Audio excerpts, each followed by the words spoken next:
The beady-eyed, pencil-necked Demonrat from California Adam Schiff-for-brains was just busted for being one of the Congressional sources for the mainstream media, and what he did was highly illegal.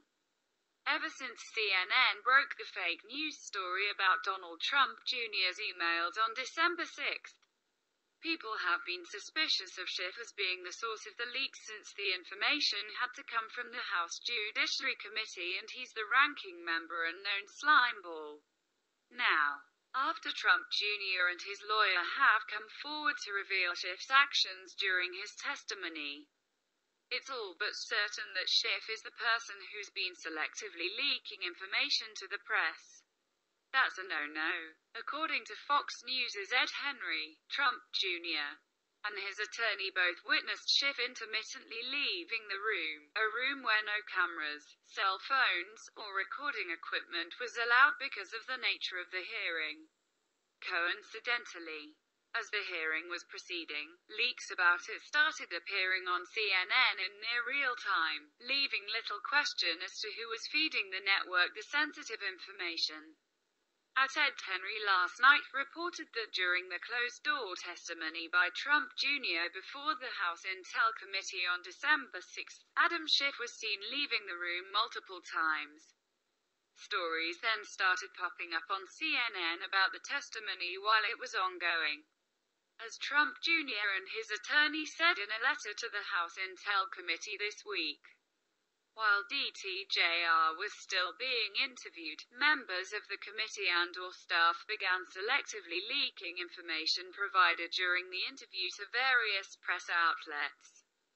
Most notably CNN. In another not-so-coincidental twist, Schiff, along with Demonrat's Eric Swalwell and Jackie Speier of California, appeared on different networks after the hearing alleging Trump Jr. did something wrong. Moreover, after the interview, several members of the minority, including Schiff, Speier and Swalwell, appeared on the news to discuss certain details of the interview in an attempt to discredit Trump Jr. Oddly enough, CNN's report about Trump Jr.'s emails between WikiLeaks quotes several sources for the information, but there was just one problem: all of their sources got the date of the emails wrong. In fact, their sources, read leakers, stated that Trump Jr. was given a heads-up about the publication of stolen Democrat emails on September 4 of last year, when the reality is the email was sent on September 14, which is a major detail to get wrong and takes away the criminal element of their accusations entirely. It's not a coincidence they did so, either. As we previously reported, the falsified dates on the email were likely changed intentionally as a part of a sting to discover the leakers in Congress. The Don Jr. WikiLeaks email could very easily be part of a sting.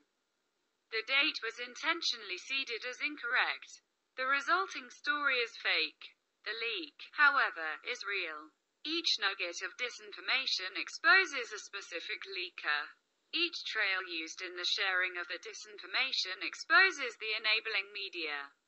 The white hat plants the fake news seed, and then watches to see where, when, how, to whom, and from whom it shows up. In this example, we believe it is most likely House Intelligence Committee Minority Chairman Adam Schiff was the recipient of the disinformation, and has now exposed himself as a leaker to an elite, previously undisclosed, investigative unit specifically assembling evidence of corruption and leaking at the highest levels of government.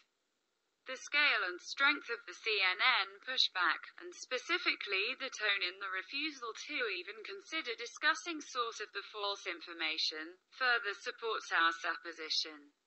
Now, with the accounts from Trump Jr. and his lawyer witnessing Schiff leaving his closed-door testimony while leaks are being published in real time on CNN, and the disinformation trap catching Schiff red-handed, it's all but certain that he's the person who's been leaking sensitive and classified information to the press.